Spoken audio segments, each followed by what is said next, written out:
السلام علیکم۔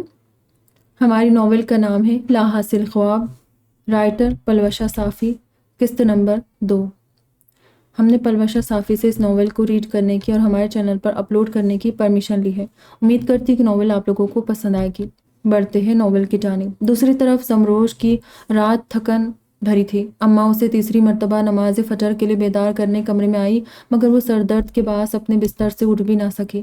وہ کھلی آنکھوں سے پیشانی مسلتے چھت سے لٹکے پرانے پنکھے کو دیکھ رہی تھی جب بابا ارباز مسجد میں باجماعت نماز ادا کر کے گھر لوٹے۔ بابا کی آواز پر زمروش سر درد بھلائے جھٹ سے اٹھی اور وضو کرنے غسل خانے میں گھس گئی۔ نماز کے بعد اس نے اماں کے ساتھ ناشتہ بنانے میں ہاتھ بٹایا اور پھر ڈیوٹی پر جانے تیار ہو گئی۔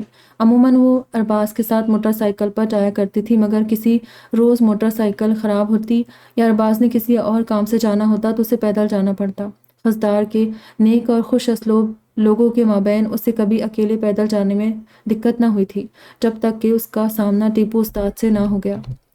تلوار زنی سے فارغ ہو کر مہابیر نہانے چلا گیا اور پھر فریش ہو کر ڈائننگ ٹیبل پر آیا۔ بڑے ٹیبل پر سبھی گھر والے موجود تھے۔ ایک سربراہی چیئر سنبھالے آغا صاحب یعنی شامیر صاحب اور دوسری سربراہی سیٹ پر دیبا بیگم، جنہیں سب اماں بیگم مخاطب کرتے تھے، بیٹھی تھی۔ 27 سالہ مہابیر ریسانی کے علاوہ آغا صاحب اور اماں بیگم کے 2 بیٹے اور ایک بیٹی بھی ہے۔ 25 سال کا یوشے ریسانی، 23 سال کا کیہان ریسانی اور 20 سال کی امبر ریسانی۔ یوشے کی 5 سال پہلے شادی ہو چکی تھی۔ اس کے ہاں 4 سال کا بیٹا اور 2 سال کی بیٹی تھی۔ کیہان کی شادی کو 1.5 سال ہوا تھا، جبکہ امبر 3 ماہ قبل شادی کر کے اسلام آباد بسر ہو گئی تھی۔ مہابیر بلیک کلر کے قمیص شلوار ملبوس نقصق سے تیار ہو کر ناشتے کے ٹیبل پر آیا اور آغا صاحب کے دائیں جانب پہلی نشست سنبھالی۔ منزہ، یوشے کی بیوی، نے فوراً سے بغل والی سیٹ پر بیٹھے اپنے 4 سالہ بیٹے کو گود میں اٹھا کر 2 سیٹ چھوڑے اپنے پاس بٹھا دیا۔ منزہ کی اس حرکت پر اماں بیگم کے دل میں ٹیس سی اٹھی تھی، جبکہ آغا صاحب چائے کا گرم گھونٹ پی کر نظر انداز کر گئے۔ وہی مہابیر بنا کوئی تاثر لیے اپنی پلیٹ پر نظریں جمائے رہا۔ یوشے نے آبرو ملائے۔ منزہ کو گھورا بھی تھا، مگر وہ نظر انداز کر گئی۔ مہابیر کے ساتھ دونوں بھابھیوں کا رویہ اب معمول بن گیا تھا، اس لیے نہ آغا جان رد عمل دکھاتے اور نہ اماں بیگم کچھ کہہ پاتی۔ 8 بجتے ہی بہادر خان مہابیر کا اسپیشل ناشتہ ٹرالی میں دھکیل کر اس کے پاس لے آیا۔ ٹرالی میں ملک شیک، کارن فلیکس، مکھن لگا نان، شوگر فری جیم لگی ڈبل روٹی، آملیٹ سمیت بیکری آئٹمز اور بوائلڈ انڈا بھی تھا، مگر یہ فیصلہ مہابیر کا تھا کہ آج اسے کیا کھانا ہے۔ اپنے اشتہا کے مطابق لوازمات اٹھا کر مہابیر نے بقیہ چیزیں واپس کر دی اور بہادر خان سر کو خم دے کر ٹرالی پیچھے کرتا کچن ایریا میں چلا گیا۔ ناشتے کے دوران خاموشی رہی۔ کھانے کے وقت بہت ہی ضروری بات کے علاوہ اکثر خاموشی رہتی تھی۔ مہابیر، آپ آج ہمارے ساتھ چلیں گے؟ ایک ضروری فیصلہ کرنا ہے۔ ٹیبل پر سے اٹھتے شامیر صاحب کھنکارے۔ جی، جو حکم آغا صاحب، مہابیر نے ہگلاتے ہوئے جواب دیا۔ کہاں لے کر جا رہے اسے؟ اماں بیگم پوچھے بغیر نہ رہ سکی۔ گھر کی عورتوں کو میرے معاملات میں بولنے کی اجازت نہیں ہے، آغا صاحب نے سختی سے اماں بیگم کو ٹوکا۔ یوشے اور کیہان اپنی اپنی بیگمات سمیت اپنے اپنے کام پر جانے کے لیے اٹھ گئے۔ ڈائننگ ٹیبل پر شامیر صاحب، دیبا بیگم اور مہابیر ہی بیٹھے رہے۔ اماں بیگم متفکر نظروں سے مہابیر کو دیکھ رہی تھی۔ ممتا کا آغوش اسے خود میں بھینچ کر دنیا سے چھپانے کی خواہش لی رہا، مگر شامیر صاحب کے ہوتے کبھی مہابیر کی معصومیت کی حفاظت نہیں کر سکی۔ نواب شامیر ریسانی کو بھی اپنا بڑا بیٹا نواب مہابیر، جس کی دماغی صحت عام انسانوں سے قدرے کمزور تھی، اپنے دل و جان سے زیادہ پیارا تھا، مگر اس کی معصومیت پر محبت کا پردہ ڈالے وہ تمام غیر قانونی اور ناجائز قبضوں میں مہابیر کی تلوار زنی کی صلاحیت کا منفی استعمال کرتے تھے۔ مہابیر کے لیے اپنے آغا صاحب کا حکم پتھر کی لکیر ہوتا۔ ان کے اشارے کے آگے مہابیر کچھ نہیں جانتا تھا، نہ صحیح نہ غلط، پھر چاہے وہ کسی کی جان لینا ہی کیوں نہ ہو۔ زمروش ہاسپٹل پہنچی تو معمول سے زیادہ رش تھا۔ اس نے ہمت جمع کر کے اپنی جگہ سنبھالی اور کام میں جٹ گئی۔ لنچ بریک کے دوران اس نے بیگ میں ہاتھ مارا تو یاد آیا کہ موبائل تو الماری میں رکھائی تھی۔ ایک مرتبہ پھر رات کا واقعہ ذہن کے پردوں پر گردش کرنے لگا، جس سے سر کا درد مزید بڑھ گیا۔ وہ اف کرتے اٹھی اور میڈیکل اسٹور سے پین کلر لے کر نکل لی۔ گھر واپسی تک سر درد کافی بہتر ہو چکا تھا۔ چینج کر کے اس نے موبائل فون نکال کر آن کیا تو کسی نئے نمبر سے بہت سارے ٹیکسٹ میسیجز آئے پڑے تھے۔ نمبر تو انجان تھا، مگر باتوں کا انداز وہی تھا۔ کہاں پھنس گئی میں، اس نے ایک ایک میسیج ڈیلیٹ کرتے ہوئے سوچا تھا۔ ابھی وہ نمبر بلاک کرنے لگی کہ کال آنے لگی۔ زمروش نے ہڑبڑا کر اٹھا لی۔ رات کی رانی، کب سے ٹرائی کر رہا ہوں نمبر، بات تو کرو۔ ٹیپو استاد کی آواز سے ہوس ٹپک رہی تھی۔ وہ بدمزہ ہو گئی۔ اب تنگ کیا تو پولیس کو میں شکایت کر دوں گی، ماحول کو سوچے بغیر چلاتے بولی۔ تنگ کہاں کیا ہے، تم بات تو کرو، پھر تنگ نہیں ہوگی۔ ٹیپو استاد معنی خیز انداز میں گویا رہا۔ زمروش کی دھمکی سے بھی وہ باز نہ آیا۔ زمروش، او زمروش! اماں پکارتے ہوئے کمرے میں آئی اور اس کے ہاتھ موبائل دیکھ کر آگ بگولا ہونے لگی۔ زمروش نے تیزی سے کال کاٹ دی تھی۔ یہاں میں چولہے چوکے میں سر کھپا رہی ہوں اور تم آتے ہی اس عذاب کو پکڑ کے بیٹھ گئی۔ چل اٹھ کر سبزی کاٹ میرے ساتھ۔ اماں نے اس کے سر پر تھپکی دی۔ زمروش نمبر بلاک لسٹ میں ڈال کر منہ بنائے اماں کے پیچھے ہولی۔ دوسری طرف ٹیپو استاد اپنے گیراج میں بیٹھے اچانک کال کٹ جانے پر دب گیا۔ غصے میں دوبارہ ملایا تو نمبر بلاک ہو چکا تھا۔ اب تجھے اپنی اصلیت دکھانی پڑے گی رات کی رانی، بہت اڑ رہی ہے، تو جیسی کو قابو کرنا آتا ہے میرے کو۔ چیئر کو دھکا دیتے ہوئے تیش میں اٹھ کھڑا ہوا۔ زمروش کا نمبر شانو کو میسج کیا اور ساتھ اسے کال ملائی۔ ہاں شانو، وہ نمبر میسج کیا ہے، اس تتلی کا نام اور پتہ معلوم کر کے دے۔ ٹیپو استاد کی گراتی آواز پر شانو ٹھٹک گیا۔ جی استاد، جواب میں حامی بھرتے شانو بازار کے لیے نکل گیا۔ دوسری طرف ٹیپو استاد پھر سے زمروش کے متعلق سوچ کر کمینگی سے مسکرایا تھا۔ نواب شاہ میر اور مہابیر صوبائی اسمبلی کے دفتر میں صوبائی وزیر کے روبرو بیٹھے تھے۔ شاہ میر، تمہارے خلاف بہت باتیں سننے کو مل رہی ہے۔ وزیر صاحب سفاکی سے بولے۔ اچھی یا بری؟ شاہ میر صاحب سیٹ کی پشت سے ٹیک لگائے ٹانگ پر ٹانگ رکھے پیر ہلاتے مسکرائے۔ یہ تم اچھے سے جانتے ہو، مجھے تمہیں بتانے کی ضرورت نہیں۔ اگر تمہاری یہی حرکات رہی تو مجھے تمہیں MNA کی پوسٹ سے ہٹانا پڑے گا۔ وزیر صاحب کی بات پر شاہ میر صاحب کی مسکان مزید بڑی ہو گئی، مگر ان کے عقب میں کھڑے مہابیر کے ماتھے پر بل نمودار ہوئے تھے۔ وزیر صاحب نے مہابیر کے تنے ہوئے اعصاب اور میان پر رکھا اس کا ہاتھ دیکھ کر گلا تر کیا اور اپنا لہجہ ہموار بنانے کی کوشش کی۔ میرا مطلب ہے عوام کے ووٹ تمہارے خلاف ہو جائیں گے اور پھر تم اگلے انتخاب میں حصہ نہیں لے سکو گے۔ انہوں نے نرم مزاجی سے جواب دے کر معاملہ سنبھالنا چاہا۔ وزیر صاحب، ووٹ کسے چاہیے؟ مجھے تو بس سیٹ چاہیے، اور سیٹ آپ کے ہاتھ میں ہے اور میں تو آپ کے جیب میں ہوں۔ شاہ میر صاحب کھڑے ہو کر میز پر ہاتھ رکھے قدرے جھک سے گئے اور آنکھوں کے اشارے سے وزیر صاحب کو اپنے ہاتھوں کی جانب متوجہ کیا۔ وزیر صاحب نے ان کے ہاتھ کے نیچے سائن شدہ 5 کروڑ کا چیک دکھا تو مسکرا اٹھے۔ میں دیکھتا ہوں کیا کر سکتا ہوں، تم فکر مت کرو۔ سر کے خم سے تحفہ قبول کرتے وہ ٹیبل کے سائڈ سے گزر کر مہابیر کے روبرو آئے۔ اور بتاؤ مہابیر، طبیعت کیسی ہے؟ شفقت سے مہابیر کے کندھے پر ہاتھ رکھ کر پوچھا۔ مہابیر سپاٹ نظریں تاثرات بنائے کھڑا رہا۔ ایک نظر سر تا پیر وزیر صاحب کو دیکھ کر نظروں کا رخ آغا صاحب کی جانب کیا۔ آغا صاحب نے پلکیں جھپکاتے ہوئے نفی میں سر ہلایا۔ مہابیر نے میان میں رکھی تلوار پر سے ہاتھ ہٹا دیا، پر چہرے کے عضلات تنے ہی رہے۔ وزیر صاحب اس کا شانہ تھپ تھپا کر پھر سے شاہ میر صاحب کے جانب پلٹ گئے۔ وہ سوئے شیر کو جگانے کی غلطی نہیں کرنا چاہتے تھے۔ مینگل فیملی کے شب و روز غریبی میں گزر رہے تھے۔ اختر صاحب پختہ ایمان بزرگ تھے۔ وہ اس حال میں بھی اللہ کی عطا کردہ نعمتوں کا شکر ادا کیا کرتے تھے۔ اگلی صبح ارباز بابا کے ساتھ دکان کا سامان لینے ایک دن کے لیے کوئٹہ چلا گیا۔ زمروش کو ہاسپٹل آنا اور جانا خود کرنا تھا۔ بابا اور بھائی کو کوئٹہ کے لیے رخصت کر کے وہ اپنا بیگ کندھے پر ڈالی ڈیوٹی کے لیے نکل گئی۔ کچھ مسافت کر کے اسے محسوس ہوا جیسے کوئی اس کا پیچھا کر رہا ہے۔ چونکہ صبح سویرے کا وقت تھا، سبھی بچے اپنے تعلیمی اداروں اور کلرک طبقے نے اپنے اپنے دفاتر کا رخ کیا ہوا تھا، اس لیے زمروش نے اس احساس کو اپنا وہم سمجھ کر ٹال دیا۔ کام کے دوران بھی اس کا ذہن بھٹکتا رہا، دل میں بے چینی ہوتی، مگر اس نے اپنی کیفیت پر دھیان نہ دیا۔ واپسی پر سڑک کا موڑ کاٹ کر جب گلی میں آئی تو دوبارہ اسی احساس نے چوکر نہ کیا۔ ایک رکشہ مسلسل اس کے پیچھے آ رہا تھا۔ سہم کر پلٹی تو ٹیپو استاد کے دہشت بھری نظروں سے سامنا ہوا۔ رات کی رانی، اور کتنے نمبرز بلاک کرو گی؟ اس نے جتاتے صدا لگائی۔ زمروش کی آنکھیں بڑی ہو گئی، اوپر کی سانس اوپر اور نیچے کی نیچے رہ گئی۔ اس کے وجود میں ٹھنڈی لہر دوڑ گئی۔ چلو گی کیا؟ رکشے میں سے سر باہر نکال کر رازداری سے سرگوشی کی۔ زمروش خوفزدہ ہو کر تیزی سے پیچھے ہو گئی اور پریشانی سے آس پاس دیکھا، مگر جس گلی میں وہ کھڑی تھی وہ رہائشی علاقہ نہیں تھا اور تپتی دوپہر کے اس لمحے بالکل سنسان پڑا تھا۔ خوف سے اس کی دھڑکن تیز ہونے لگی۔ پیچھے ہوتے ہوتے اس نے اپنی رفتار بڑھا دی اور تقریباً بھاگ نکلی۔ آگے پیچھے دیکھے بغیر وہ بے دھڑک بھاگتے گلی پار کر کے گھر کے اندر داخل ہوئی اور سیدھے اپنے کمرے میں آ کر دروازہ بند کر دیا۔ اس کو میرے بارے میں پتہ کیسے چلا؟ اگر کسی نے اسے میرا پیچھا کرتے دیکھ لیا تو؟ پسینے سے شراب اور وہ وہی دروازے سے لگ کر بیٹھ گئی۔ تیز تیز بھاگتے اس کی سانس پھول چکی تھی، ہاتھ پیر کانپ رہے تھے۔ دوسری طرف ٹیپو استاد زمروش کے پیچھے رکشہ بھگاتے اس کے گلی کے سرے پر آ کر رک گیا۔ اس کی سرخ آنکھیں زمروش پر جمی رہی جب تک کہ وہ گھر کے اندر نہ چلی گئی۔ اس کے گھر کا پتہ یاد کرتے اس نے آہستہ سے رکشہ مخالف سمت چلا دیا۔ زمروش باپ اور بھائی کی عزت پر داغ پڑنے کے خوف سے رو پڑی۔ وہ قطعی نہیں چاہتی تھی کہ اس کا غریب باپ اس کی وجہ سے ذلت اٹھائے۔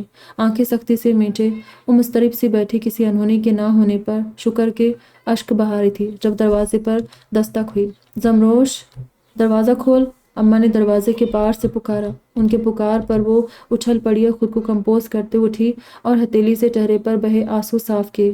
جب انسان چھوٹا ہوتا ہے تو سوچتا ہے کہ بڑے ہو کر مسائل ختم ہو جائیں گے، مگر اصل مسائل تو بڑے ہونے کے بعد ہی شروع ہوتے ہیں، جب ہم کسی سے اپنی کیفیت بیان بھی نہیں کر پاتے، ہم سے رونے کی سہولت بھی چھین لی جاتی ہے اور آنسو چھپانے پڑتے ہیں۔ سنڈے کے دن ہر سو بادل چھائے ہوئے تھے۔ گھنے بادلوں کو دیکھ کر یوں لگ رہا تھا جیسے کسی بھی لمحے برسات ہو سکتی ہے۔ گرج چمک کے ساتھ اس خوشگوار موسم سے لطف اندوز ہوتے شامیر صاحب یوشے اور کیہان کے ہمراہ برآمدے کے چیئرز پر بیٹھے بزنس پر محو گفتگو تھے کہ ادھیڑ عمر بہادر خان بھاگتے ہوئے وہاں آیا۔ بڑے مالک وہ مہابیر بابا آپے سے باہر ہو رہا ہے، جلدی چلے۔ بہادر خان نے ہانپتے کانپتے روداد سنائی۔ شامیر صاحب شوق ہوتے کھڑے ہو گئے۔ یوشے اور کیہان کے چہرے پر پریشانی امڈ آئی۔ بہادر خان اپنی بات مکمل کر کے پھر سے حویلی کے اندرونی سمت بھاگا۔ اس کے پیچھے شامیر صاحب اور دونوں بیٹوں نے قدم بڑھا دیے۔ دوسری طرف مہابیر تیز تیز سانس لیتا چیختا وہ کمرے میں ہاتھ آنے والی ہر چیز کو اپنے عتاب کا نشانہ بناتے تہس نہس کر رہا تھا۔ اس کی گردن کی رگیں تنی ہوئی اور چہرہ پورا سرخ ہو گیا تھا۔ مہابیر، ہوش میں آؤ، رک جاؤ، بس کر دو۔ اماں بیگم در پر کھڑی بلند آواز سے اسے روکنے کی کوشش کرنے لگی۔ منازہ اور ہمنا بچوں سمیت مہابیر کے کمرے سے دور ایک کونے میں کھڑی تھی۔ ملازمہ کا تو اس جانب جانا ہی منع تھا سوائے بہادر خان کے۔ شامیر صاحب بھاگتے ہوئے کمرے میں داخل ہوئے۔ Mahabir, stop it! تند و تیز آواز میں چلا اٹھے۔ مہابیر ان کی صدا کا کوئی اثر نہ ہوا۔ اس نے سائڈ ٹیبل پر پڑا گلدان اٹھا کر دروازے کے جانب اچھالا۔ آغا صاحب! یوشے نے شامیر صاحب کو کندھوں سے تھامے قدرے جھکا دیا۔ گلدان ان سب کے سر سے گزر کر ریلنگ سے لگتے ٹوٹ گیا تھا۔ مہابیر کے ہاتھ رک گئے۔ پھٹی نظروں سے آغا صاحب کو اپنے روبرو دیکھ رہا تھا۔ اپنی حرکت پر پشیمان ہوتے رخ پھیر گیا اور سر پکڑ کر دھاڑی مار مار کر رونے لگا۔ 27 سالہ جوان لڑکا یوں رو رہا تھا جیسے 7 سال کا بچہ ہو۔ شامیر صاحب سلیپرز سے کمرے میں ٹوٹا اور بکھرا سامان سائڈ پر کرتے اس کے قریب آئے اور اسے بازو میں جکڑ لیا۔ مہابیر جھنجلا کر مذمت کرنے لگا۔ آہ نو۔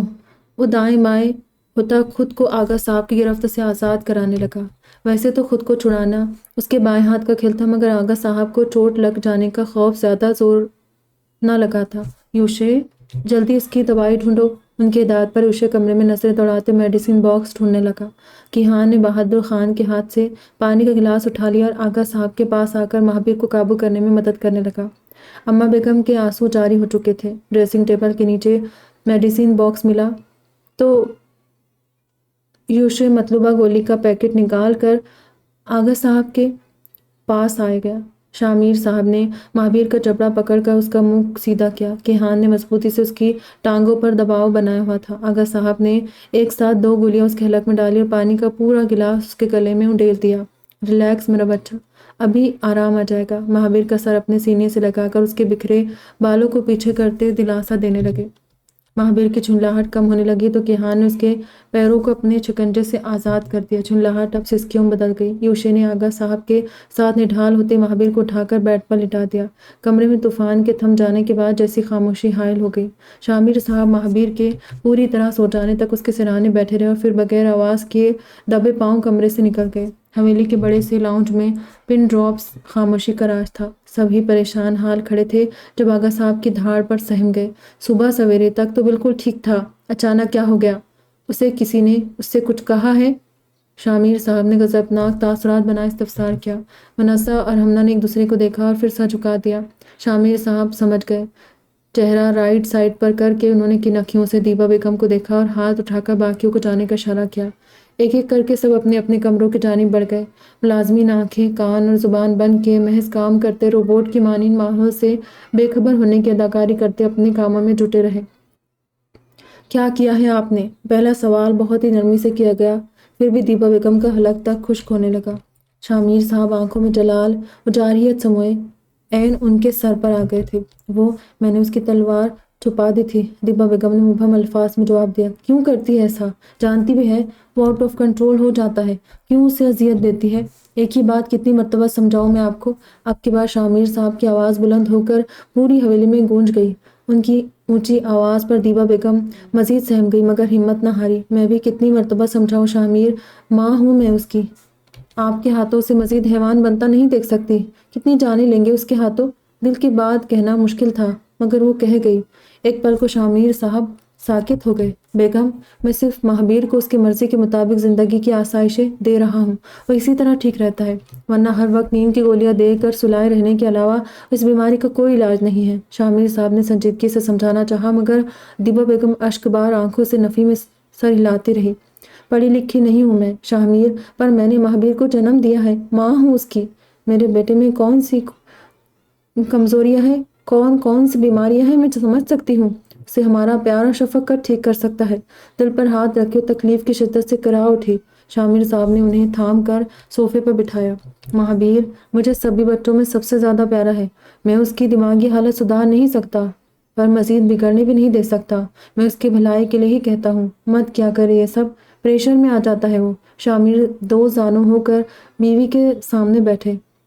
دیبا بیگم نے آنسو بھری پلکیں اٹھائی اور شامیر صاحب کی آنکھوں میں آنکھیں ڈال کر دیکھا۔ ہونٹوں پر افسردہ سے مسکراہٹ بکھر گئی۔ غلط کہا آپ نے، آپ مہابیر کو نارمل ہونے نہیں دینا ہی نہیں چاہتے، کیونکہ نارمل ہو گیا تو صحیح غلط کی پہچان کر سکے گا، پھر آپ کے ناجائز قبضوں میں سب ساتھ نہیں دے گا۔ بیوی کی زبانی اپنی حقیقت سن کر شامیر صاحب تھوک نگل کر کھڑے ہو گئے۔ دیبا بیگم نے اسی انداز مسکراتے اپنے آنسو صاف کیے۔ مہابیر کی تلوار زنی کی صلاحیت کا غلط استعمال نہیں کر سکیں گے، اس کے ہاتھوں لوگوں کو ڈرا دھمکا نہیں سکیں گے، اس کے ہاتھوں کسی پر ظلم نہیں کر سکیں گے، اس لیے آپ مہابیر کی دماغی حالت سدھارنا ہی نہیں چاہتے۔ اس بے بس ماں کی آواز میں افسردگی دھر آئی تھی۔ ایسا نہیں ہے، بس کرے آپ، شامیر صاحب دبے دبے لفظوں میں گویا ہے۔ مجھے اپنی ممتا پر، اپنی دعاؤں پر پورا یقین ہے شامیر، اللہ میری دعا ایک دن ضرور سنے گا اور میرا معصوم بچہ آپ کے بیجا جبر سے آزاد ہو جائے گا۔ دیبا بیگم نے شکایتی نظروں سے شامیر صاحب کو دیکھا تھا۔ میں نے کبھی مہابیر کا برا نہیں چاہا، وہ میرا خون ہے، میں اسے اس اندھے کنویں میں اکیلے نہیں چھوڑوں گا۔ اگر آپ کو لگتا ہے کہ میں اس کی حالت کا ذمہ دار ہوں تو میں دعا کروں گا، اللہ آپ کی دعا ضرور قبول کرے۔ شامیر صاحب تعصب سے جواب دیتے لمبے لمبے ڈگ بھرتے اپنے کمرے کی جانب چلے گئے۔ دیبا بیگم مایوسی سے سر اٹھا کر مہابیر کے کمرے کا بند دروازہ دیکھتی رہی۔ دوائیں کے زیر اثر مہابیر کافی دیر سوتا رہا۔ جب اس کی آنکھ کھلی تو کمرے میں زیرو بلب لگ رہا تھا اور فرش صاف ستھرا تھا۔ بہادر خان سب کچھ صاف کروا چکا تھا۔ غنودگی سے باہر آ کر اس نے دیکھا کہ میان اور تلوار اس کے سرہانے پڑی ہے۔ آغا صاحب اماں بیگم سے لے کر اس کے پاس رکھ گئے تھے۔ مہابیر انگڑائی لیتے ہلکا سا مسکرا دیا اور میان کو خود سے لگائے اٹھ بیٹھا۔ اس کے لیے وہ تلوار اپنی جان سے زیادہ عزیز تھی۔ دوسری طرف حویلی کا ماحول شام ڈھلنے تک بہتر ہو چکا تھا۔ سب معمول پر آ گئے تھے سوائے اماں بیگم کے، جو بظاہر تو کمپوز لگ رہی تھی مگر اندر ہی اندر اپنے بیٹے کی فکر میں جلتی رہی۔ منزہ صوفے پر بیٹھی اپنی بیٹی کو گود میں بٹھائے دلیا کھلا رہی تھی۔ اس کا بیٹا فٹ بال فرش پر پٹختا کھیل رہا تھا۔ کھیلتے کھیلتے سیڑھیاں چڑھ کر اوپر آ گیا۔ فٹ بال ادھ کھلے دروازے سے لڑکتے مہابیر کے کمرے میں چلی گئی۔ یامین بھاگتے ہوئے آیا پر دروازے کے سرے تک آ کر رک گیا۔ فٹ بال مہابیر کے ہاتھ میں تھی اور وہ اسے ہاتھوں میں گھما رہا تھا۔ یامین اس کے کرتب دیکھ کر خوش ہوتا اندر داخل ہوا۔ دل میں انجان سا خوف بھی تھا مگر بچے تو معصوم ہوتے ہیں۔ مہابیر بڑا آدمی ہی صحیح مگر ذہنی طور پر بچے جیسا ہی تھا۔ یامین نے آگے آ کر اچھلتے ہوئے اس کے ہاتھ سے فٹ بال لینا چاہی، اس نے دوسرے ہاتھ کے جانب اچھال دی۔ یوں یامین کھلکھلا کر ہنس پڑا۔ اسے کھلکھلاتے دیکھ کر مہابیر کی مسکان بڑی ہو گئی۔ اسے اچھا محسوس ہو رہا تھا۔ لاؤنج میں یامین کی دور سے آتی کھلکھلاہٹ سن کر منزہ ٹھٹک گئی۔ ہمنا بھی آواز کی صحیح کرنے لگی۔ یامین کس کے ساتھ اتنا ہنس رہا ہے؟ منزہ نے سوچتے ہوئے پوچھا تھا۔ آواز تو مہابیر بھائی کے کمرے سے آ رہی ہے۔ ہمنا نے مہابیر کے کمرے کے کھلے دروازے کو دیکھا۔ اف اللہ، کتنی دفعہ منع کیا اس لڑکے کو۔ منزہ تیزی سے بیٹی ہمنا کے گود میں دے کر اٹھ کر بھاگی۔ ایک عرصے بعد مہابیر کو اپنے بھتیجے کے ساتھ کھیلنے میں مزہ آ رہا تھا۔ ایک نئے احساس نے اسے کھیل لیا، مگر اس کی یہ خوشی زیادہ دیر برقرار نہ رہ سکی۔ منزہ بھاگتے اوپر آئی اور یامین کو گود میں اٹھا کر مہابیر سے دور کر دیا۔ سمجھ نہیں آتی میری بات، منع کیا ہے نا ان کے پاس جانے سے، درشتی سے کہتے اس نے یامین کے پھولے گال پر تھپڑ رسید کیا۔ اپنی وجہ سے اس بچے کو تھپڑ پڑتے دیکھ کر مہابیر پریشان ہو گیا۔ پر مما وہ اتنے اچھے تو ہیں۔ یامین نے روتے بھیگی آنکھوں سے مہابیر کو دیکھا تھا۔ اسے یوں روتے دیکھ کر مہابیر کے ابرو تن گئے۔ چند منٹ پہلے کی خوشی مایوسی میں بدلنے لگی۔ منزہ نے تندی سے اسے گھورا اور اس کے ہاتھ سے فٹ بال جھپٹ کر پلٹ گئی۔ یامین مما کے کندھے سے سر لگائے مہابیر کو دیکھتا رہا۔ کمرے میں تنہائی اور خالی پن کا بسیرا ہو چلا تھا۔ مہابیر نے افسردگی سے ہنکارہ بھری اور قدآور کھڑکی کے سامنے پڑی چیئر پر بیٹھ کر باہر افق میں پھیلی تاریکی کو دیکھنے لگا۔ اس کی زندگی ویرانیوں کی گہرائی میں ڈوبتی جا رہی تھی۔ کنارہ تھا جو میسر نہ تھا۔ زمروش 2 دن گھر میں رہ کر اس واقعے کو تقریباً بھول بھال گئی تھی۔ اسے لگا کالز نہ اٹھا کر، میسج نہ دیکھ کر ٹیپو استاد اس کا پیچھا چھوڑ گیا ہے، مگر یہ اس کی غلط فہمی ثابت ہونے والی تھی۔ اس صبح ہلکی بوندا باندی نے فضا کو خوشگوار بنا دیا تھا۔ وہ معمول کے مطابق ارباز کے ساتھ موٹر سائیکل پر بیٹھی ڈیوٹی پر جا رہی تھی کہ موٹر سائیکل کے چھوٹے شیشے میں اس کی نظر ٹیپو استاد کے رکشے پر پڑی۔ اس نے مارے گھبراہٹ کے فوراً سر جھکا گئی۔ اسے ڈر تھا کہ کہیں ارباز کو پتہ نہ چل جائے اور بھرے بازار میں کوئی بکھیڑا نہ بن جائے۔ ایک جگہ ٹریفک جام میں ارباز کی موٹر سائیکل اور ٹیپو استاد کا رکشہ ساتھ ساتھ آ رکے۔ زمروش خود کو کمپوز رکھے ہوئے ٹیپو استاد کو نظر انداز کر کے بیٹھی رہی۔ ٹیپو استاد لب دانتوں میں دبائے حسرتی نگاہوں سے سرتا پیر اسے دیکھتا معنی خیز مسکرایا۔ کچھ گاڑیاں آگے ہوئی تو ارباز اپنی موٹر سائیکل آگے لے گیا۔ زمروش نے آنکھیں بند کر کے سکون کا سانس لیا۔